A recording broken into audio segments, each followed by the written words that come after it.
Hello and welcome to PMQs with Graham Hughes on Politics Social. Nice to have you with us this morning.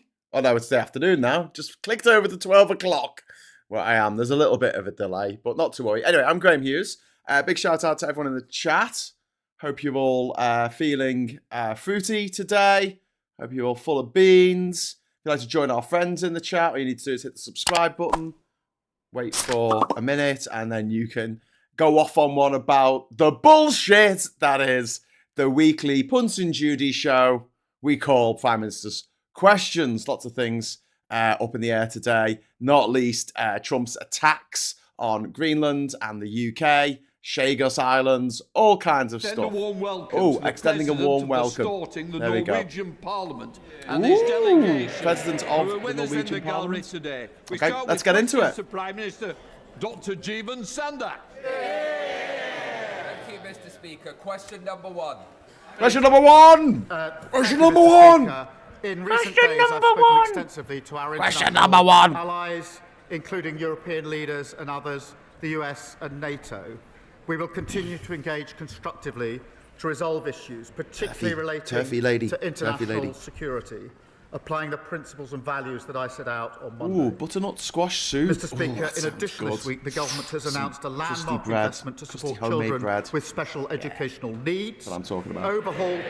Overhauled our water system, and today launched a £15 billion plan to create warm homes. At home and abroad, this Labour government is delivering for the British people.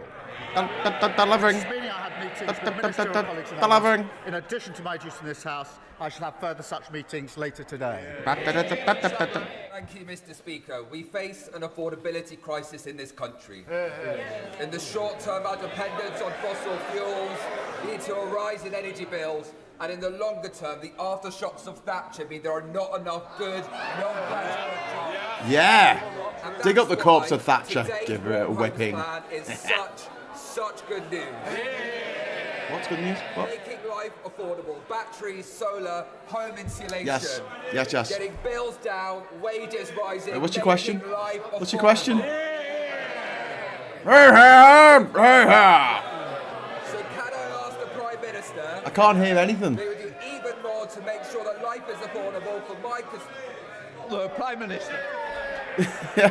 Can I thank my honourable friend? I know how much he cares Rabbiting on at about length. making life affordable. Mr. Speaker, we're taking shit. £150 off energy bills. That's £300 for the 6 million poorest families, including almost 3,700 households in his constituency. The Warm Homes Plan we're announcing today is the biggest ever public investment in upgrading British homes. It will lift 1 million households. Sorry, just go out to of fuel phone jacker poverty, mode here. tackling the cost of living. That's the difference a Labour government makes. Difference the Labour government makes. I need to get that as a little pop-up, don't I? To say difference Labour. Mr. Speaker, can I welcome the Prime Minister following our lead on children accessing social media? She's so in particular, can I thank the Shadow Education Secretary, 61 Labour MPs, and the Greater Manchester Mayor for forcing him to think again. Sorry, Kemi face. Mr. Speaker, the Prime Minister and I agree. The future of Greenland should only be decided by the people of Greenland.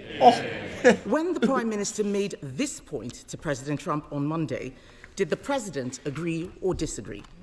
Okay, so first question. Well, Mr. Speaker, engaging constructively on international security matters hugely, particularly when it comes to security in the Arctic, and that's the context in which this discussion is going on in relation to Greenland. As we engage constructively, I have made my position clear on our principles and values.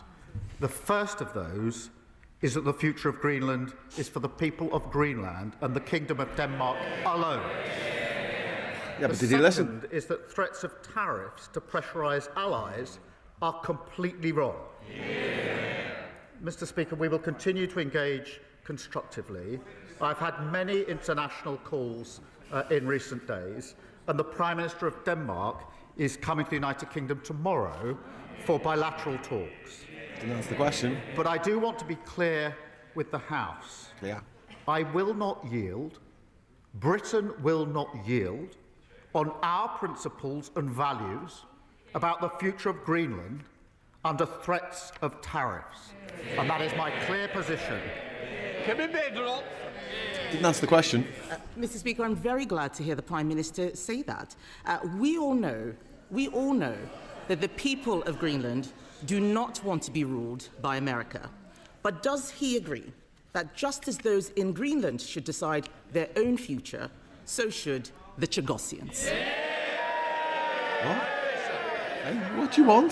Mr. Speaker, I've made out my position on Greenland absolutely clear on Monday and a moment ago. It's been absolutely President clear. Trump deployed words on Chagos yesterday that were different to his previous words of welcome and support when I met him in the White House. He deployed those words yesterday for the express purpose of putting pressure on me and Britain in relation to my values and principles on the future of Greenland. Mr. Speaker, he wants me to yield on my position, and I'm not going to do so.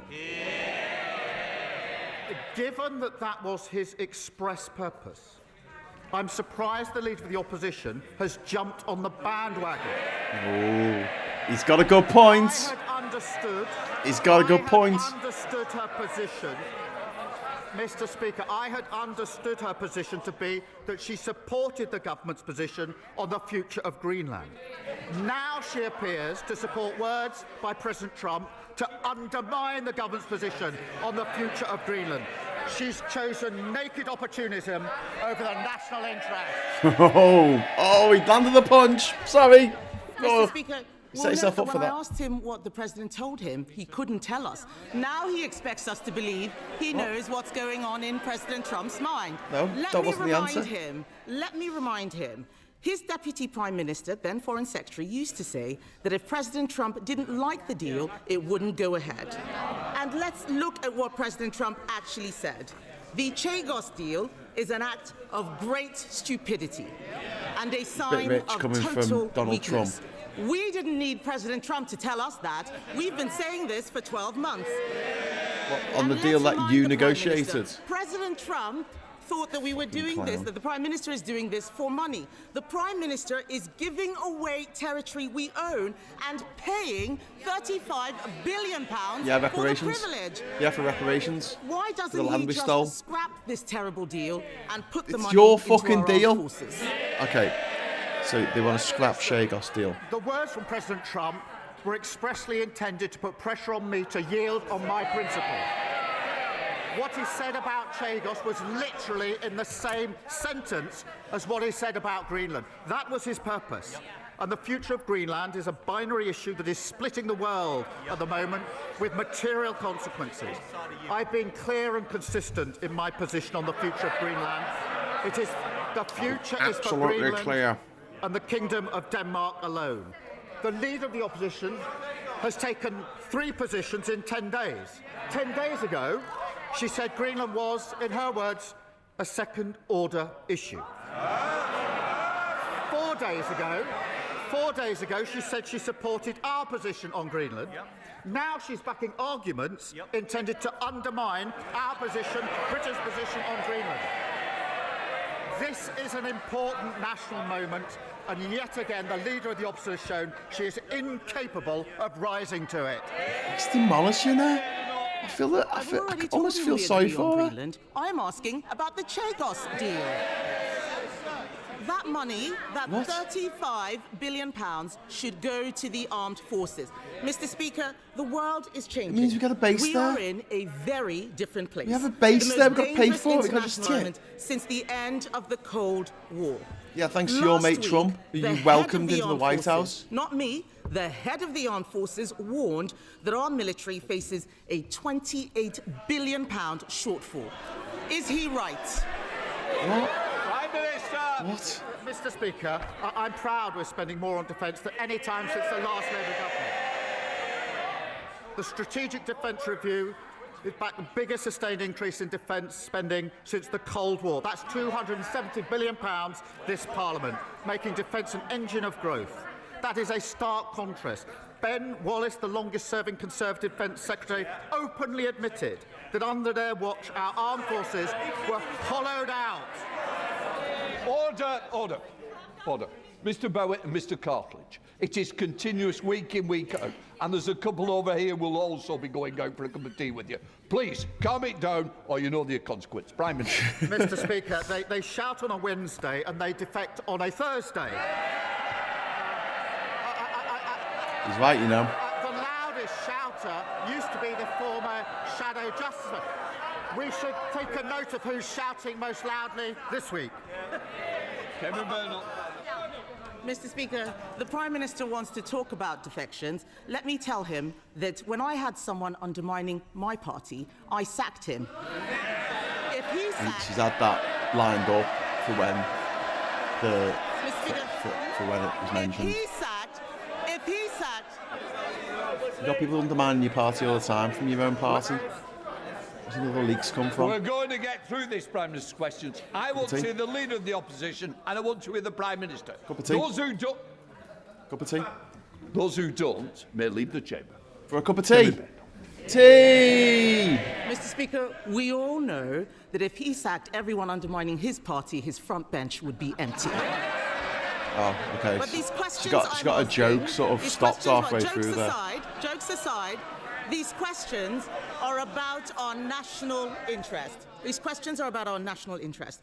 We support our armed forces in every possible way. Later today, my party will vote to protect our veterans from unfair prosecution. He is ordering his MPs to vote against them. In our national interest, and for the sake of all the brave people in the armed forces, past, present and future, will the Prime Minister do the right thing and vote in support of our veterans, not against them? No, it's not our veterans. It's people who are accused of crimes. She read the guy's defection letter and then at that point decided to sack him. What was she going to do? Correct the typos and give it back to him? He's got her. He's got a point. Oh, Jesus. She should have sacked him when he made disgraceful comments about faces in Birmingham. And she failed to do so. Yeah? And she smiled, saying it's a good thing she's cleared out, a good thing there's fewer Tory MPs. The rest of the country agrees with her completely in relation to that. On the question of veterans protection, under the last government, they passed legislation which was struck down, leaving our veterans utterly exposed. We're putting in place proper measures to protect them. Mr. Speaker, the Prime Minister wants to talk about leadership. Three of his own cabinet ministers told the Times on Saturday that he needed to learn from me. Order! I'll tell you now, I'm having no more. Do we understand each other? Cup of tea. Thank you. Cup of tea. Tea! Thank you, Mr. Speaker. But back to the national interest. Instead of acting in it, Mr. Speaker, the Prime Minister just tries to get through the day. On the Chinese spy hub embassy, he's too weak. Chinese Chagos, spy hub he's embassy. Too weak. On funding for the armed forces, he's too weak. On protecting our veterans from prosecution, he's too weak. Yes. Mr. Speaker, You're getting everyone to join in. the Prime Minister when he does the right thing. But time after time, this Prime Minister has done the wrong thing for our country. Isn't the truth that he is too weak to stand up for our national interest? Again, last question, why don't you go away? I've spent the week working with our NATO allies to protect our national security and ensure we have unity in NATO. That's a matter of national importance. She's utterly failed to rise to the occasion and show the solidarity she could have shown in this House. She has. She spent the week trying to hold together what's left of the Tory party. And she says I should learn from her. She has no judgment. Only a week ago, she was saying in relation to Greenland, she shrugged and said it's some second-order issue. Terrible judgment. Yeah, Then she said that. flip-flopped with 3 different positions in 10 days on Greenland. She said Liz Truss's mini-budget was 100% right. She said he's brought out the emergency trust. She was 100% confident there'll be no more defections just before the latest defection. I'm beginning to think her judgment isn't 100% reliable. Thank you, Mr. Speaker. NHS waiting lists in Birmingham are down by almost quarter under Labour and still falling. That's more than 28,000 people no longer stuck waiting for essential treatment. Yes, there are challenges still, but they are being addressed and progress is being made. Does he agree that this progress must be sustained, including by reducing ambulance waiting times? Minister. I'm pleased to confirm, Mr. Speaker, that last week saw the second biggest fall in NHS waiting times for 15 years. Waiting lists down by more than 300,000. Is this so we can have an ad break? GPs, an extra 2,000. Is this so they can have an ad break on LBC? Ambulances are arriving nearly 15 minutes faster this winter than they were last year. There is much more to do. That's why we're delivering the biggest upgrade to our ambulance fleet for many years. Did he say? Progress He used has the been D made word, possible didn't he? by Labour's decisions that were opposed by the parties opposite. Leader of the Liberal Democrats, Ed Davey. Knock 'em dead, Ed. Remember how Tony Blair ignored warnings from these benches and tied himself to an unpopular American president and a disastrous foreign policy, while close allies like Canada and France looked on in horror. With Donald Trump increasingly acting like a crime boss running a protection racket, threatening to smash up our economy unless he gets his hands on Greenland, will the Prime Minister avoid Blair's historic mistake, take our advice this time, and join Prime Minister Carney and President Macron in standing up far more strongly to President Trump? He should. He should. Well, he clearly isn't listening. I said I will not yield on the principles and values that I uphold, this country upholds in relation to the future of Greenland. But the relationship with the US matters, especially on defence, security and intelligence and nuclear capability, also on trade and prosperity.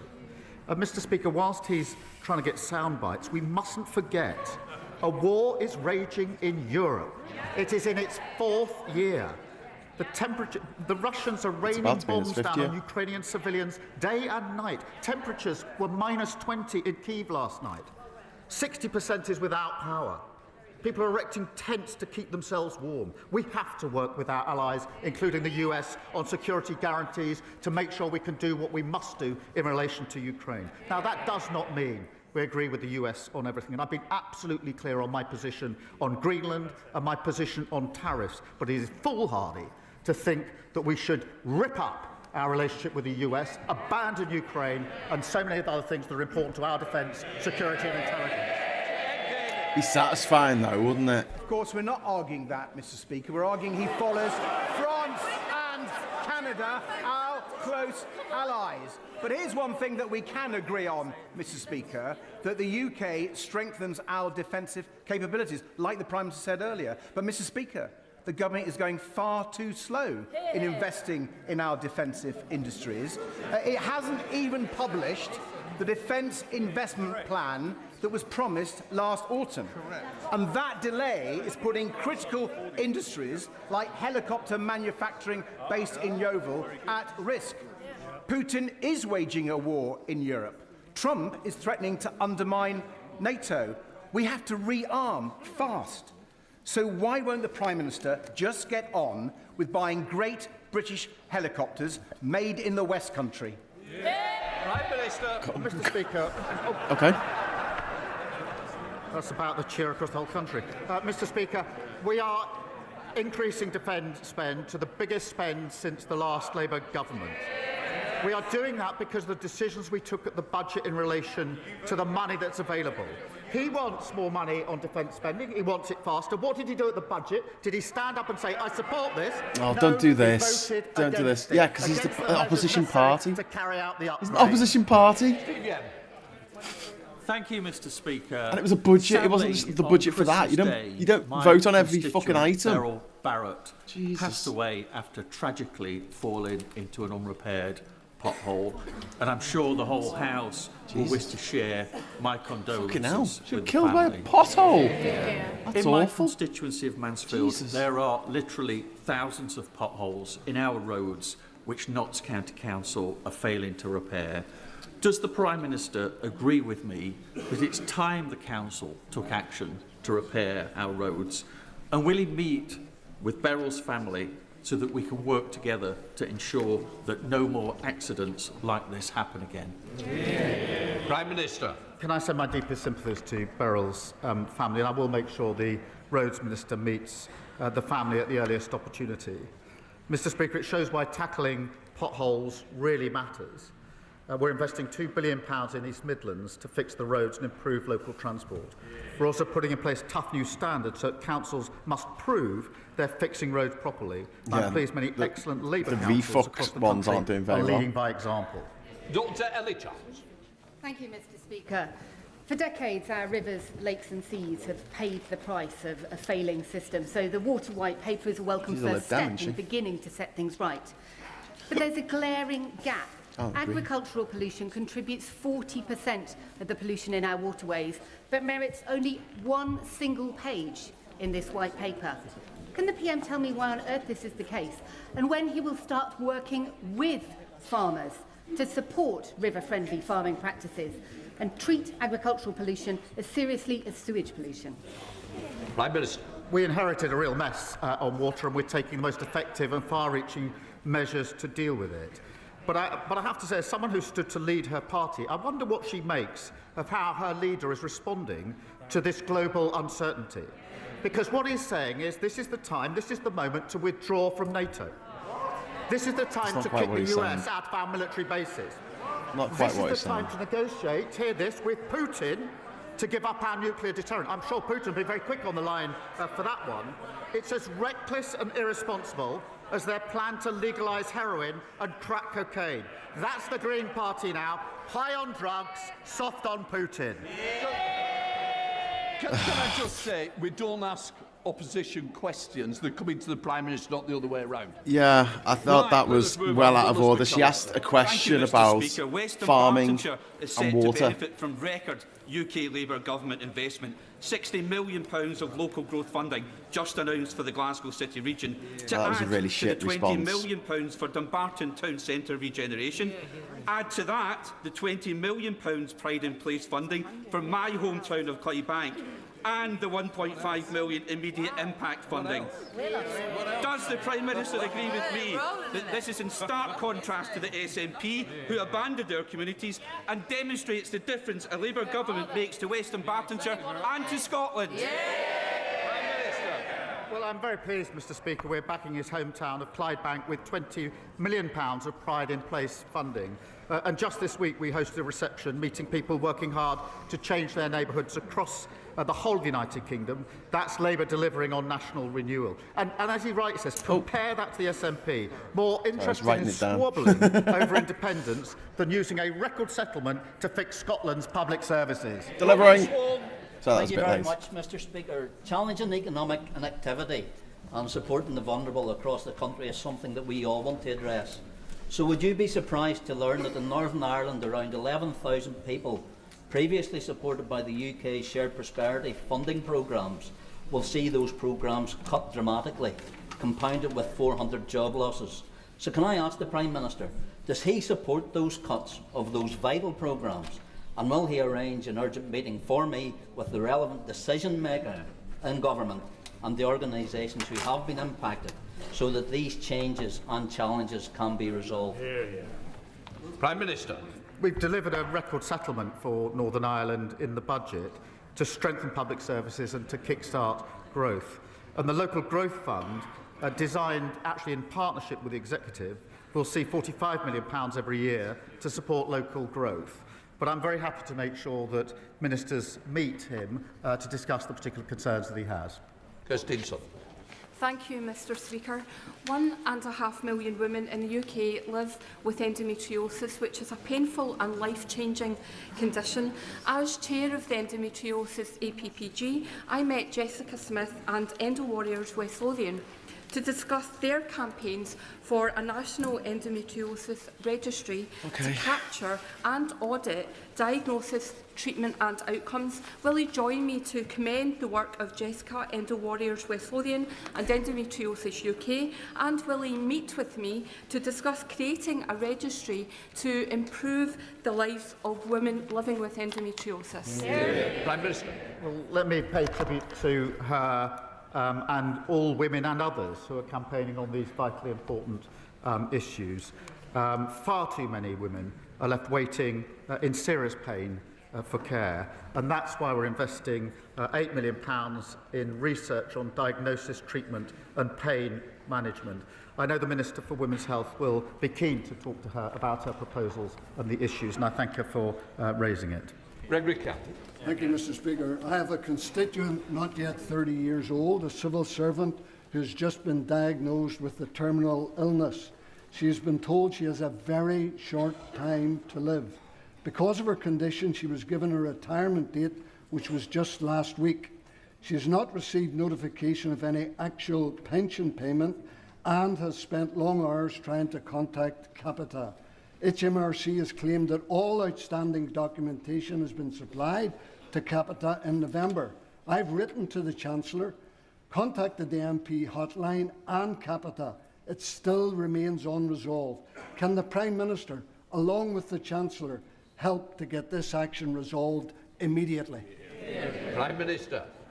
Can I thank him for raising this case, and I'm truly sorry to hear about his constituent. If he wouldn't mind following up with the details of the case, I will make sure that it's dealt with urgently on behalf of his constituent. Neil Coyle. Mr. Speaker, yesterday I welcomed Bermondsey PC Kevin Webster to Parliament after his recognition as Met's PC of the Year 2025. Will the Prime Minister commend Kevin for his local work and that of Southwark Labour Council's amazing nighttime antisocial behaviour team? Will he tell us when they'll have new powers under the Crime and Policing Bill? And will he remind the Met that its access standards require all local officers like Kevin to be a maximum 20-minute walk from their ward, a policy currently going unmet in Rotherhithe? Prime Minister. Can I congratulate Kevin and thank police across our country working hard to protect our communities? The party opposite decimated local policing and we're restoring it. There'll be 3,000 more neighbourhood police on our streets by spring, an example of the change people will feel this year. Our crime and policing bill will give officers more powers to tackle knife crime, shoplifting and antisocial behaviour. I want officers to have those powers as swiftly as possible. The Tories and Reform voted against them. Alfred Blandford. My constituents in Chester South and Eddisbury are deeply concerned by proposed cuts to police community support officers across Cheshire. The Labour Police and Crime Commissioner, Dan Price, was silent on this issue, seemingly content to see numbers slashed across the county until residents and local MPs spoke out. Now he seeks to present himself as campaigning to save PCSOs, whilst proposing to substantially increase the precept, all at the same time as planning to increase spending on his office by £513,000 next year. Does the Prime Minister agree that this represents a failure of leadership and that that money would be far better spent increasing PCSOs on our streets? Prime Minister. This comes from the party that broke our criminal justice system. Just like That's the first Tory question, you know, since Kemi. And our NHS. They hollowed out local policing. We're restoring it. There'll be 3,000 new officers in spring of this year. Thank you, Mr. Speaker. The thug in the White House has shown that he doesn't listen to grovelling or sycophancy. He'll continue to harm British interests, no matter how compliant we are. Jesus. And he's gonna blow. Bullies, he will always find the weakest link. Will the Prime Minister close ranks with our European allies and commit to retaliatory tariffs? No, just send him out. Just send him out. Just send him out to shout at him. Our position, Jesus clear. Christ. I've set out my principles. Fucking hell. I'm not going to yield on those principles. But as I said on Monday, of course we need to protect our national interest, and we will always protect our national interest. But simply hurtling at the first opportunity into a trade war is going to hurt working people and businesses across the country. And that is why I'm working hard to make sure we do not get to that point. And I'll continue to act. I don't know, in the national SG. You interest. seem really pissed off. Very scary. Speaker, now, the Prime Minister may be aware that my local authority in East Riding of Yorkshire is the lowest funded per pupil for children with special educational needs and disabilities, and that his local authority in Camden is the highest, an inequality he has repeatedly pledged to end. Well, Mr. Speaker, the results are in. Next year, children in my local area will receive just under £1,000. Children in his local area will receive over £3,800. The gap is getting wider. So can the Prime Minister explain to the House why he thinks children in my constituency are worth so much less than the children in his? Oh, go on, quote the line from Rishi Sunak about moving money. Their formula. The one that you put in place in government. We're changing it. Special educational needs is probably raised with me more than any other issue in this House. We're proposing reforms. The issue he's highlighted, the problem he's highlighted... Order. Sorry, it's put in place by Rishi Sunak. He bragged about it. As Shadow Secretary of Transport, you'll begin the express train and it'll be out of here. Oh, cup of tea! Go on, you tell him. He may be making himself the next candidate for the Thursday defection because it's oh, maybe it's someone else. Those that shout loudest end up over there. And I thank Reform are supporting our recycling moves because soon they're going to be a party entirely made up of... Order. Prime Minister, Mr Holden, I think you need to leave. Yes! Oh my God! Oh wow, he just got thrown out. Oh my God! Off you pop! Prime Minister. Oh, that's very interesting. I think we can see who's going to be next. Oh, he just got chucked out. Go get your cup of tea. Communities safe from horrific terror threats, hate crime, organised crime, and regular mass large-scale protests. But despite this, GMP received the second lowest percentage funding increase of any police force under the provisional settlement, leaving it £12 million worse off. Now, I know the Prime Minister will share my concerns, so will he urgently work with the GM Mayor, Deputy, myself and Greater Manchester MPs to ensure that GMP has the funding it truly needs to keep our community safe? Here. Prime Minister. Can I thank her and say I was humbled to visit Greater Manchester Police after the Heaton Park synagogue attack. The professionalism and bravery that they showed was remarkable. Mr Speaker, we've boosted total police funding and Greater Manchester will receive up to £902 million, an increase of over £31 million. I want to reassure my honourable friend we'll continue to work with her and local leaders to make our streets safe. Matthew. Thank you, Mr Speaker.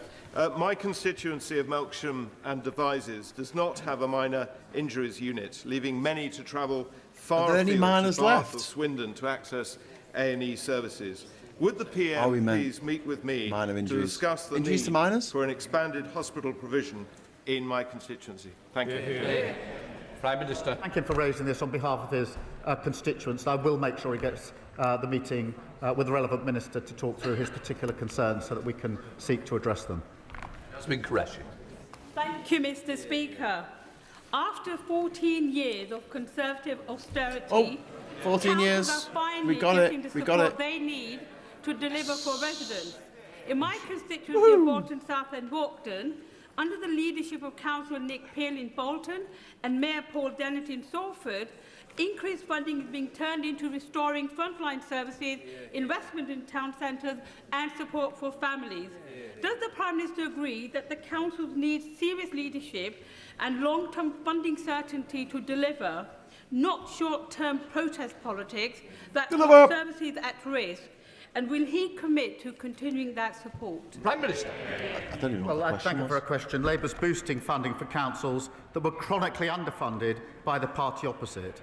I pay tribute to Labour councils delivering results for her community in stark contrast to the division and chaos we've seen from reform councils wherever they've been elected. More deliveries and DHL. Thousands of people across Kent and Sussex were without running water last week. While the response of South East Water was shambolic, the Staplehurst Emergency Help Team got a bottled water supplier, set up a collection station and delivered water to vulnerable people. God, everyone's Using delivering. only volunteers, they At least supported delivered local water. people, That's businesses, good. farms and care homes with 20,000 bottles of water. Does the Prime Minister think, as I do, that South East Water should be ashamed to be schooled in crisis response by the volunteers of the Staplehurst Emergency Help Team? Yes. And has he, like many of my constituents and many of our colleagues, lost confidence in South East Water's chief executive. How about we lose our confidence in privatising the fucking water companies, which is what your lot did? Investigation into the I know it was before you were born, but the Environment Secretary met company bosses last week to stress the need for accountability, and ministers are continuing to chair daily meetings. But it is totally unacceptable, and it needs to be fixed. Lee Barron. Thank you, Mr. Speaker. For too long, many of my constituents in Corby and East Northamptonshire have not had access to good, secure, well-paid jobs. We made a commitment in our manifesto that we would change that. You can't grow an economy based on insecure work, where from one week to the next, somebody doesn't know how many hours they're going to work or how much money they'll be paid. Would the Prime Minister agree with me that all workers should have the hours that they actually work reflected in their contracts, so that we can give all working people the security to plan their finances, the security to plan their lives, and the security to build a future for themselves and their family? Prime Minister. Well, I'm proud of this Labour government delivering the biggest upgrade to workers' rights in God. a generation. How much stuff is getting delivered? Zero-hour contracts, ending unscrupulous fire and rehire practices, plus parental leave and sick pay. And workers will benefit from those rights in April, Mr. Speaker, and they should never forget that Reform and the Tories opposed every single one of them. Robert Jenrick. Oh my God! Boo! Boo! Mr. Speaker, one of the last meetings that I took as Shadow Justice Secretary was with the parents. Hello. Was with the parents of Lenny Scott. Lenny Scott was an exceptionally brave prison officer. He uncovered corruption in his prison. He left the service, and years later he was hunted down and brutally murdered. Because he died after leaving active service, there was never any compensation paid to the children that he left behind. I know the Prime Minister would want to right this wrong. I wrote to the Justice Secretary privately after I discovered this, and I should say his parents never asked for any support. You manipulative bastard. Would the Prime Minister correct this? Look, he's asking a really serious question because he knew that everyone was going to laugh at him. As they grow up without the father He's that they using deserve, the murder of someone as a shield. All the brave men and women who serve us in our prison service. Now the Prime Minister can't make a joke about him. I thank him for raising this, and I will make sure that it is looked into as a matter of urgency, given the circumstances he's set out. Fred Thomas. Well, that wasn't fun, was it? Thank you, Mr. Speaker. I strongly welcome the government's decision to consult on introducing a social media ban for under-16s. Something, Mr. Speaker, that the Tories didn't do in office, and they didn't even support until last week. But the average 12-year-old now spends 29 hours a week on a smartphone, whilst more than 500 children a day are being referred to mental health services for anxiety. These stats are not unrelated.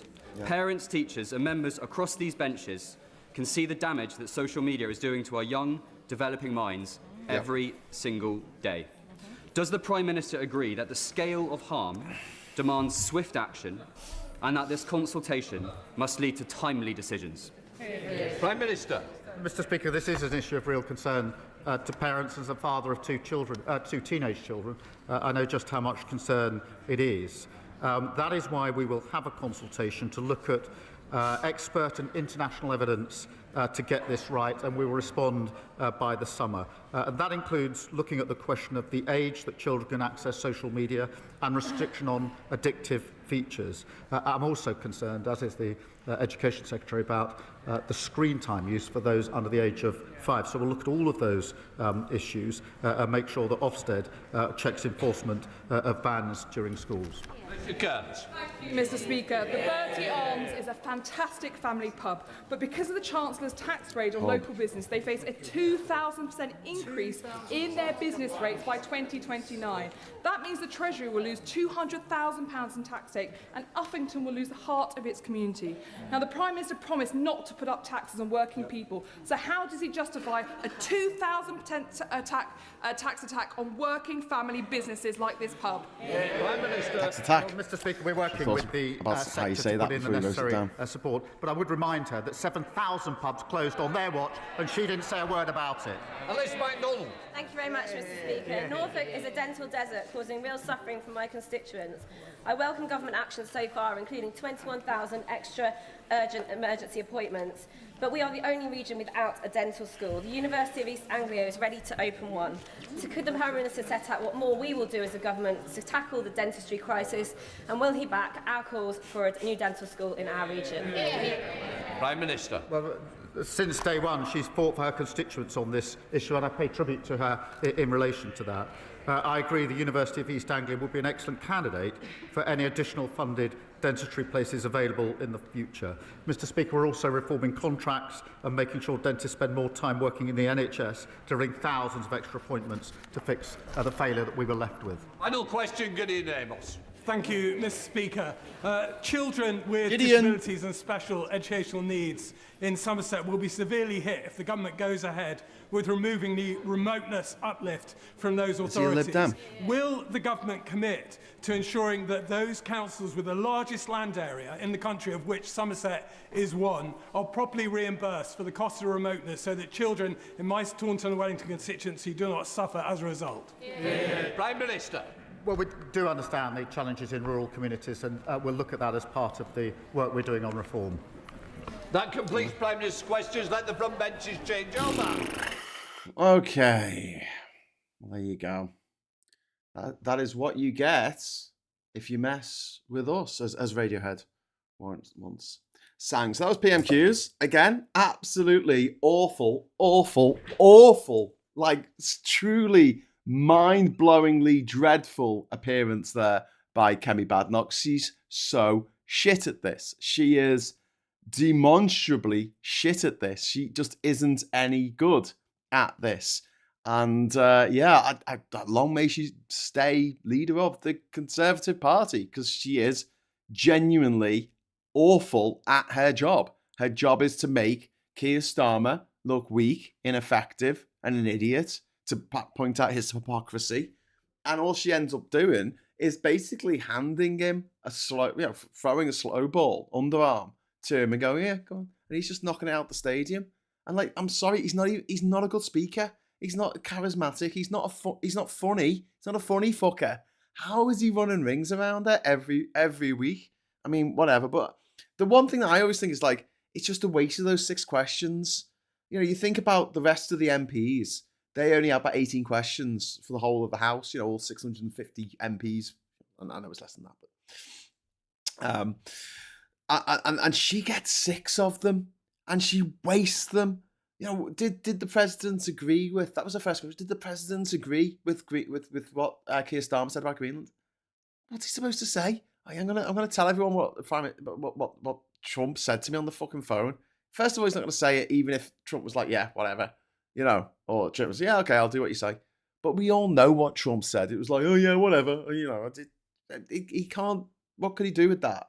It's not our fault that the Americans voted in this senile, mountain of mad flesh, dementia patient, orange snot goblin to be their president. I mean, the guy's brain is falling apart.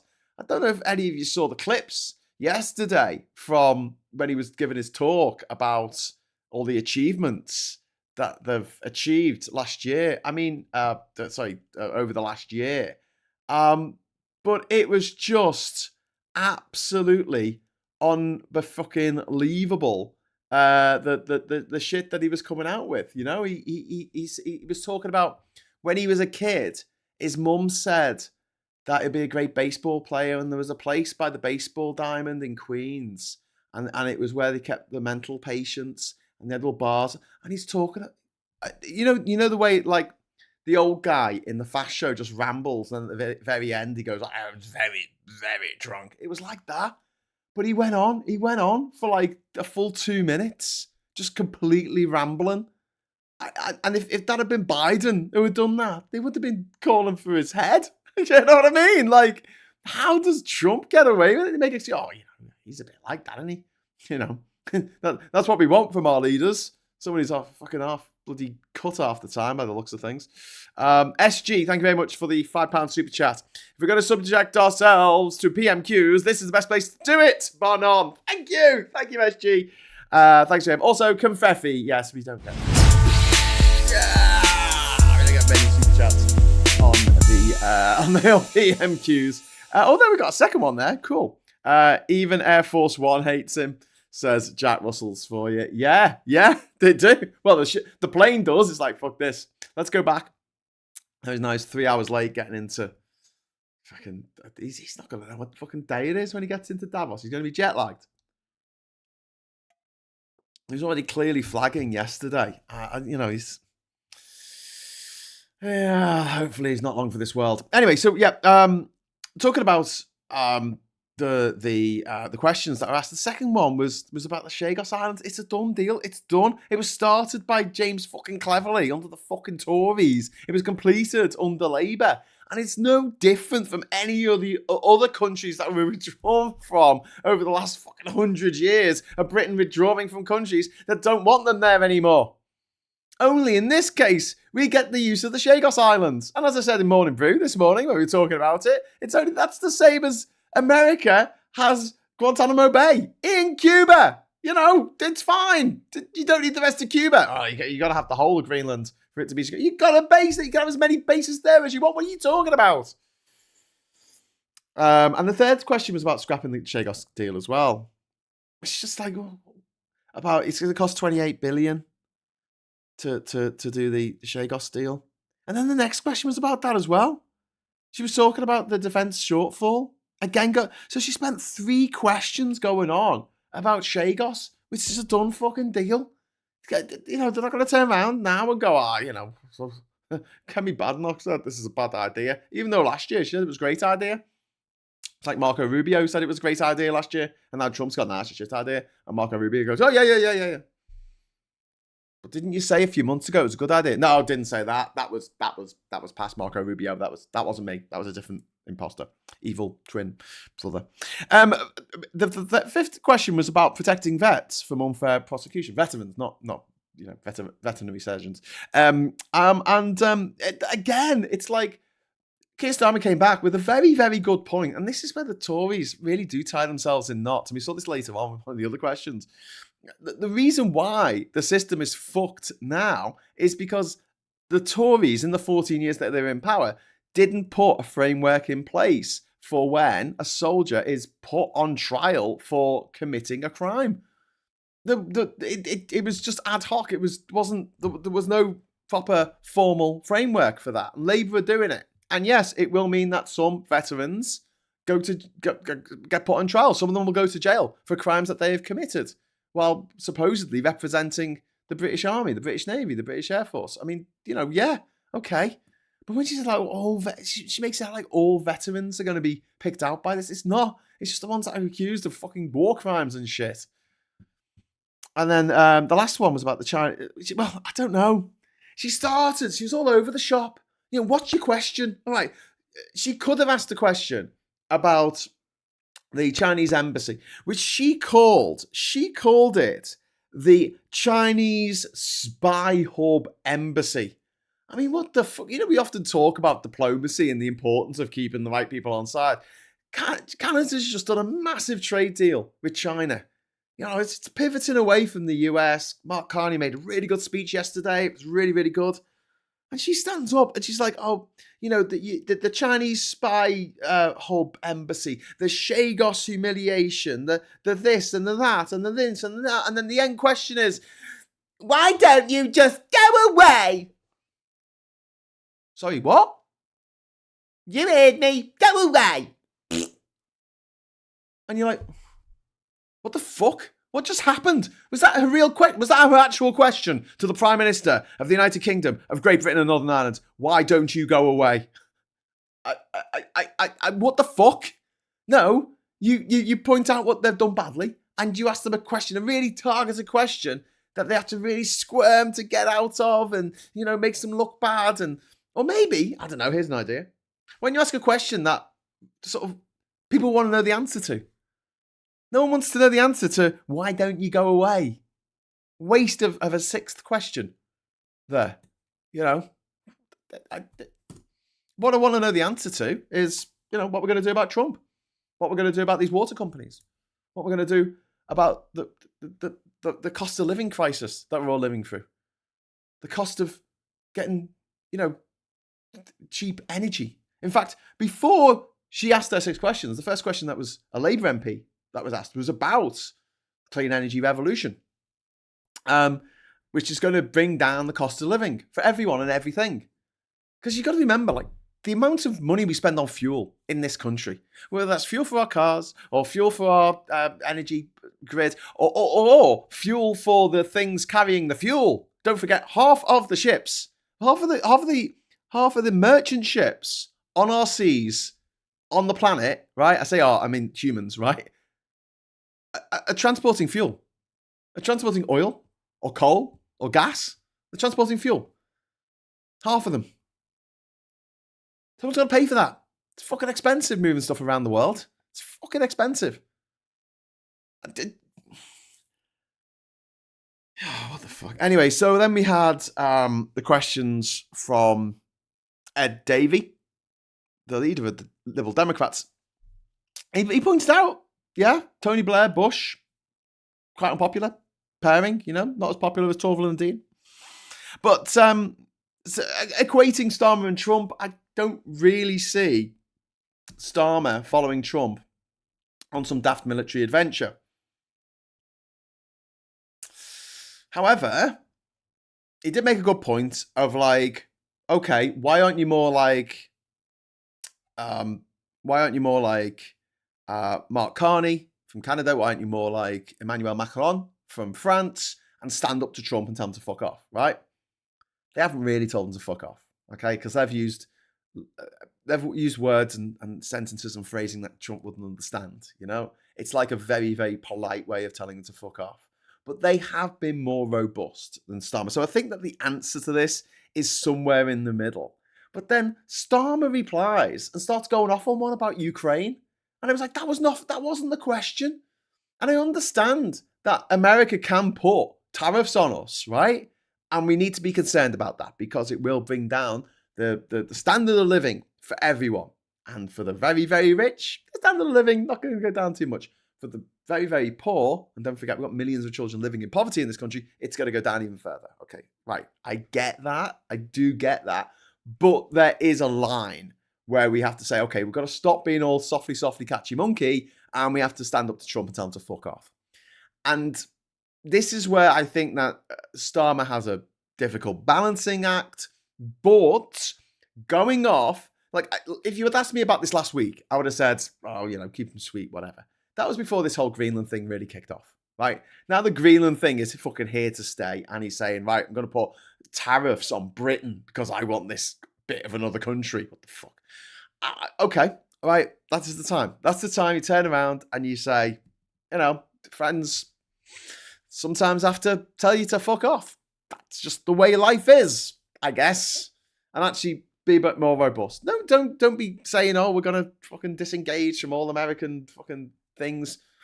Obviously, we want to do that behind the scenes, but I don't think it's a good idea at the moment, looking at the way Trump responds to Carney, the way he responds to Macron when they stand up against him. He had to go at Macron though, didn't he? He released the messages that he had sent, and he said, "Oh, he's not going to be around much longer. He's on his way out." Somewhat ironic for Trump to be saying that. And then Ed Davey stood up and said, well, I wasn't saying that. I wasn't saying, like, let's stop supporting Ukraine. Like, where the fuck did that come from? I'm saying be a bit more robust when you speak to Trump or when you make an announcement, like we had that press conference from the Prime Minister earlier this week. Just to be a bit more, just a little bit more arsey, just a little bit more grit, a little bit more, you know, because honestly, Trump does not respond to toadies. He doesn't. He responds to strength. He responds to strength. So yeah, So then Dave, he used his second point to talk about investing in defence. Apparently, there's a plan for the defence spending plan, and it was promised last autumn, and it still hasn't been delivered. And then he went off about helicopters from the West Country or something. So yeah, and Starmer responded with the usual sort of, well, we are increasing spending in defence. And this is his go-to thing. Have you noticed this with Starmer? Maybe you have to get a little pop out, increase spending. Whenever he's asked a question about potholes or about the NHS or education or councils or fucking helicopters from, I don't know, fucking Devon, he says, we're putting spending, we're putting an increase in spending. And which they are, to be fair. But some increases are more, increasy than others. And it's a bit like, it's a bit of a weasel word to use because, of course, spending increases on everything because it just goes up with inflation, which is up, by the way. It's 3.4%, wasn't it? It's not good. No one mentioned that today. No one mentioned it, I don't think. Then we had a Labour MP who got up and talked about potholes causing someone's death, which is like, Jesus Christ. Then we had the Green MP who stood up and talked about river pollution from farming, right? A great point to make. Like, okay, cool. We can get on board with this. And I don't know. This is where I wish it was the guy, in Starmer's ear. So I'm going to say, Starmer, okay, all right. So she's got a good point, and that Labour's going to sort it. Don't worry. You can waste your time doing and make a bit of a joke about it. You can waste your time, like make them sound like they're not a serious party. Okay, yeah. And then we'll say we'll do that. Yeah, because that needs to be done. Okay. Instead of doing that, he comes out with, "Oh, you want to legalise all drugs and pull us out of NATO?" And I'm like, okay, not really helpful, but thanks for that.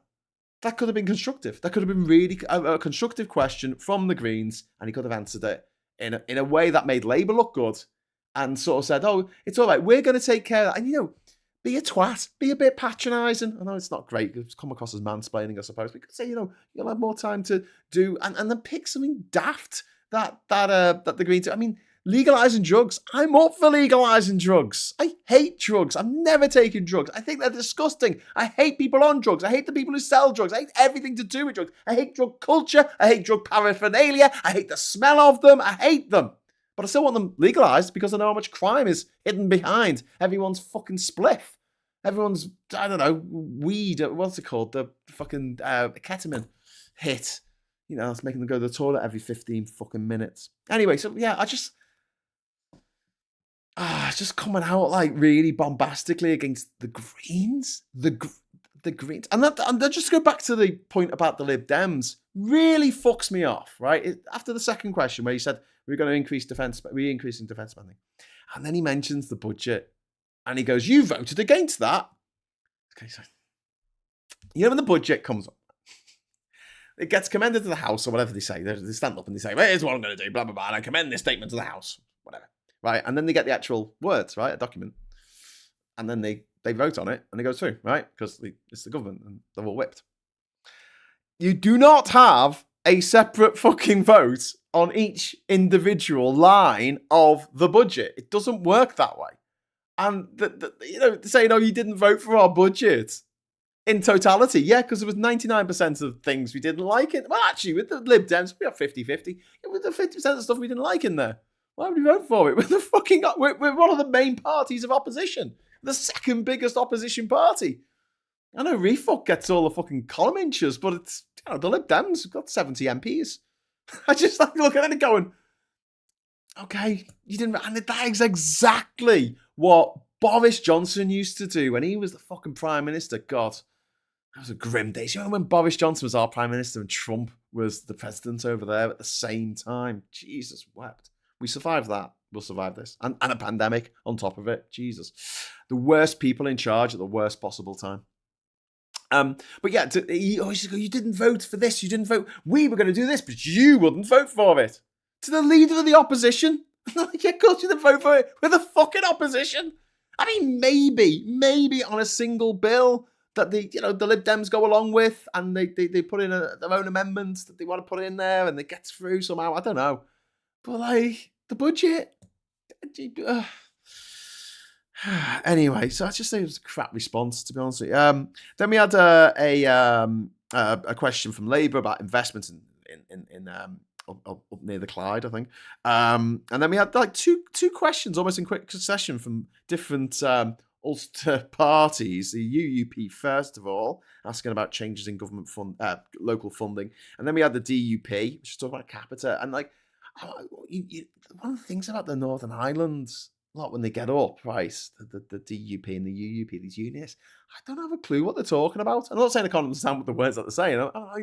It seems to come up with very niche issues that affect Northern Ireland. I suppose that's their job, bring it to the attention of the Prime Minister. But at the same time, I don't know. Anyway, so then we had the first question for a while from a Conservative who asked about policing. Then we had the Labour shouty guy. Who was he? Did anyone get his name? He looked like he was going to just pop. He looked like he was just going to explode like Mr. Creosote.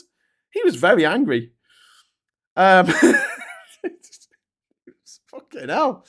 Demon headmaster. Okay, so Conservatives then were asking, right, this is where one of the ones where the Conservatives really fell down on this. They started talking about special educational needs. The disparity of funding. They talked about the disparity of funding and the fact that in that guy's constituency, they got £1,000 per kid, and in Keir Starmer's constituency, they got £8,000. And Keir Starmer just stands up and goes, "We're still using your formula.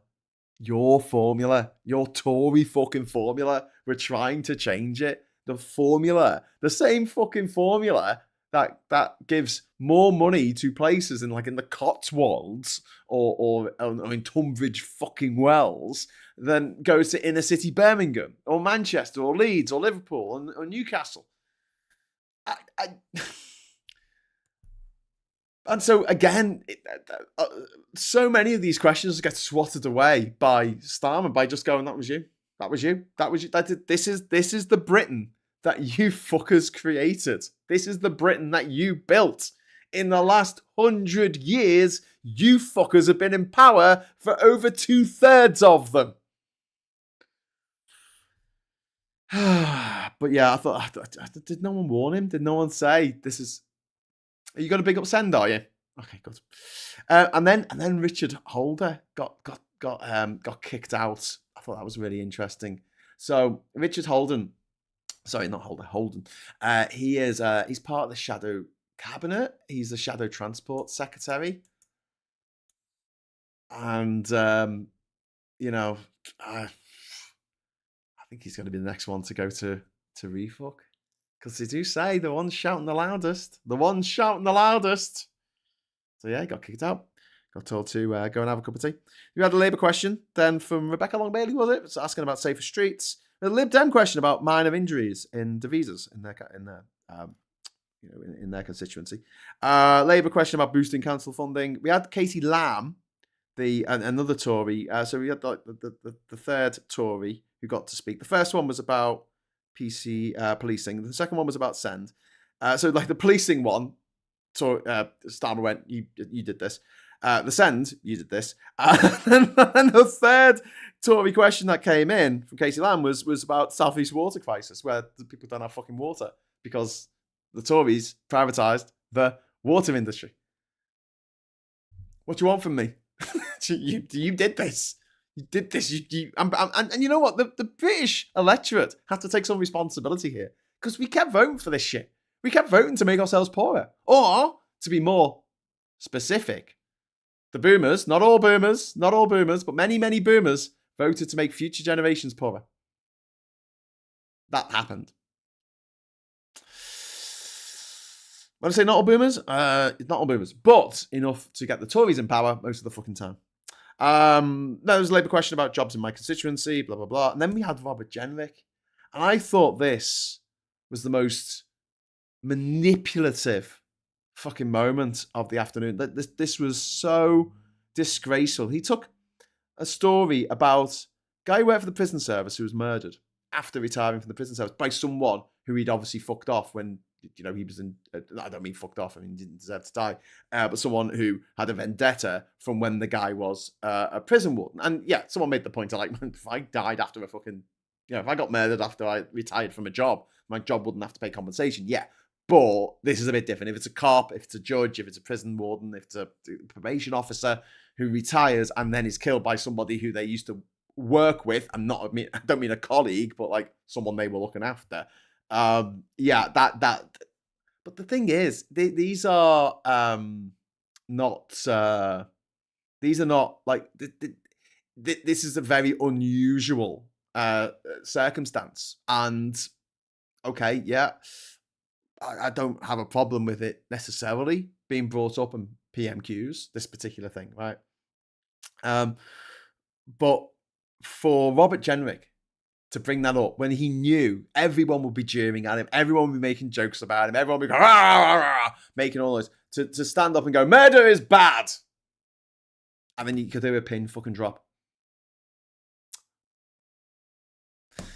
Yeah. Shit, just really fucking shit. Labour then had a question about ban for under 16s using phones, which I'm getting more fucking crotchety as I get old. Yeah, I think they should. I think they fucking should. I'm looking how it's going in Australia. I've got Australian friends, and it's better than nothing. I know it's not perfect, but fuck, it's better than what we got at the moment. Fucking hell. Then we've got Conservatives whinging about pubs, you know, the pubs that they fucked over with their Brexit. And then we've got Labour asking about dentists, because obviously we do need more fucking dentists. The Lib Dems then asking about remote services in rural communities. And yeah, there you go. That was it, I think. And I think Keir Starmer stood up and went, yeah, all right, sat down again. So there you go. Okie dokie then. Idiots kept voting Tory, says Vendetta. Yeah, true. The Tory vote increased spectacularly when the previous leader led Labour. Yeah. Some games you win. Some games you let the other side win. Some games you lose. In the 2019 election, the Labour Party absolutely let the Tories win, and I'll never forgive them for it. And I know that there's a lot of people out there who feel very, very, very passionately about the former leader of the Labour Party, but I do not. And I just don't. I just fucking don't. And you know what? When Keir Starmer, you know, takes off his hair, puts it on a peg, waddles off into the distance, making beep beep noises, meep meep noises. Sorry, that sound makes him sound like the Roadrunner. I was trying to equate him to Beaker from the Muppets. Meep meep. No, I've done Roadrunner. Oh my god, I'm getting me fictional characters mixed up here. Jesus Christ, Graham, get a fucking grip. Anyway, even when he's gone, yeah, I don't know if I'm going to remember him that fondly as a prime minister. I really don't. But at the same time, I know that some people really fucking hate him. Really fucking hate him. I don't think I will have as much of a visceral negative reaction against him as I have to the guy before. And that's just personal reasons. Your mileage may vary. I know a lot of people on this channel have got good reason to be absolutely fucking livid at the way Keir Starmer has conducted himself over the last 18 months. Danish Island, by the way. What? Beaker? I'd sooner have Beaker than Starmer. Yeah, Beaker's got it. Beaker's got it. The Hidden Knight says, they seem fine with it. Many kids are just about out and about and having fun. But yeah, I'm 33 and I've seen the change long before this. And that's for a ban of some regulations. I was 23 at the time. Yeah. People hated Chamberlain. But yeah, I've talked about Starmer being the sacrificial goat. I don't mean greatest of all time. I mean like a literal fucking scapegoat. Like they just put all their sins on him, cast him out into the wilderness. That's going to happen. That's what happened with with Neville Chamberlain. And maybe in 50 years hence, some historians will look back with a newfound fondness for the days of Keir Starmer, because he was quietly plotting things behind the scenes that made life better for every single Briton, whether they were young or old, cis or trans, or black or white, or anything in between. But I somehow doubt it. Wooniverse. What have we got in universe? Very sensualist take, but okay. Oh, God, sensualist. Yeah, it's a pejorative. I've come up with a pejorative. Do you remember Tony Blair as being a good prime minister? Domestically, yeah. When it comes to international policy, fuck no. And also, I mean, Jesus, like, you don't want Tony Blair anywhere near you now, do you? Like, Labour don't invite Tony Blair to their fucking conferences or anything, because they know he's absolutely toxic. So yeah, Gordon Brown, not so much. But then again, I don't think Gordon Brown was a particularly good prime minister. I think he was a great chancellor. But as a front man, do you know what I mean? Like, sometimes you can get, you know, Karen Carpenter from behind the drums, and she'd be a fucking brilliant front woman, right? Yeah, absolutely. But there's some people, like Phil from Radiohead, just leave him on the drums, mate. Just leave him on the drums. Let Tom do the singing, all right? Hard cases make bad law, Mr. Generic. That's from Miss Paula Thomas, who's been a member of this channel for 8 months. Woohoo! You're the best. You're the best. You're the best. But yeah, I'm going to fuck off now because I've got things to do. Not necessarily better things to do, just things to do. Tidy the fucking house. So I'm going to go and do the hoovering. And I'll be back. I will be back at 6 o'clock tonight with Rachel. And we're going to be diving down the rabbit hole together. And Rachel is going to be sharing with us some of her Room 101 items, things to throw into Room 101. So please join us for that at 6 o'clock. If you can't be asked, or you're not about, or you've got better things to do, hopefully I'll see you tomorrow at 9 o'clock for Morning Brew. And don't forget, all these shows are available as podcasts. You can listen to them on YouTube Music, so you don't have to look at this stupid, gormless idiot while I'm, talking. You just listen to my dulcet tones instead. Lucky you. Okay, so thanks very much for the super chats, and thanks for listening. And give us a like on the way out. Give us a like on the way out. You know, I know there's not much to like about Prime Minister's questions, but at least as we do it together as a community, we can kind of come out the other side with some semblance of sanity. Anyway, cheers to you and yours, and until next time, hello, good evening, welcome, and goodbye.